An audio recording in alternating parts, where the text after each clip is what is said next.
এই জাতির মানবাধিকার রক্ষা, ভয়হীন সমাজ প্রতিষ্ঠার স্বার্থে 17 বছরে বাংলাদেশে সংঘটিত প্রত্যেকটি মানবতা বিরোধী অপরাধে বিচার নিশ্চিত করতেই হবে। একজন ব্যক্তি ছিলেন, আমি নাম উল্লেখ করছি না, সুতরাং এগুলো বিচারের মধ্যে কোনো প্রভাব ফেলবে না, রিপোর্টের মধ্যে এগুলো আছে।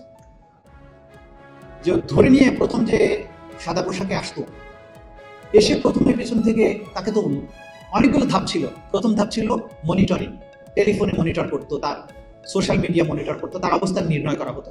তারপরে পিক আপ করা, পিক আপ করার পরেই প্রথমে যখন পিক আপ করে গাড়িতে তোলা হতো, গাড়িতে কিছু যন্ত্রপাতি থাকতো। একটা ছিল হ্যামার, 10 কেজি ওজনের হাতুড়ি থাকতো। কিছু কিছু ভিকটিমকে যদি মনে হতো যে এটার বেশি আর বিচার কিছুর দরকার নেই, ওকে মাথায় বাড়ি দিয়ে ওখানে শেষ করে ফেলতো, পরবর্তী সময় কোথাও লাশ ডিসপোজাল। দ্বিতীয় ব্যবস্থা ছিল গাড়িতে তুলে ইনজেকশন দিয়ে অজ্ঞান করে ফেলতো। অজ্ঞান করার পরে জায়গা মতো নিয়ে গিয়ে আবার জ্ঞান ফিরে পরে জিজ্ঞাসাবাদ টর্চার করতো। কোনো কোনো ক্ষেত্রে গাড়িতে ইনজেকশন বেরিয়ে ফেলতো। তৃতীয় আরেকটা ছিল বলস মেশিন বলতো, ইলেকট্রোকিউট করার একটা যন্ত্র, ব্যাটারি চালিত একটা ইলেকট্রোকিউট করার যন্ত্র ছিল, জননাঙ্গে একটা ক্লিপ লাগিয়ে দিয়ে তারপরে বিদ্যুৎ চালু করা হতো। অসহ্য যন্ত্রণা হতো, তার মুখগুলো আবার বেঁধে দেওয়া হতো। এই যে হরিবল স্টোরিজ, শত শত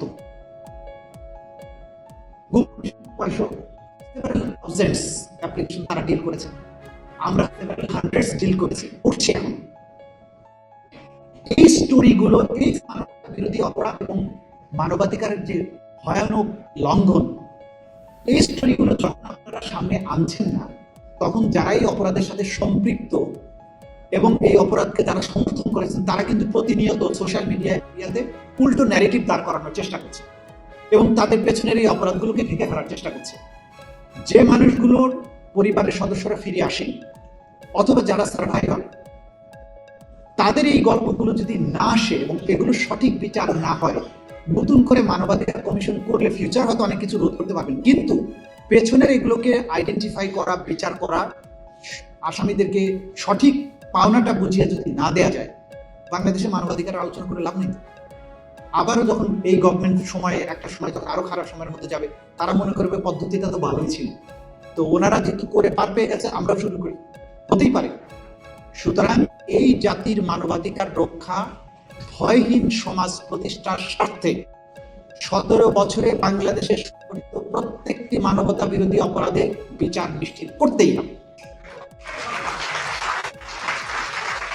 এই ব্যাপারে আপোষ করা যাবে না। অনেকেই বলেছেন, কালকে এই মিডল আয়তনে সরকারি দলের একজন সিনিয়র নেতা বলেছেন যে বিচার হওয়া দরকার, তবে বিচারের নামটাতে কোনো প্রতিহিংসা জড়িত না।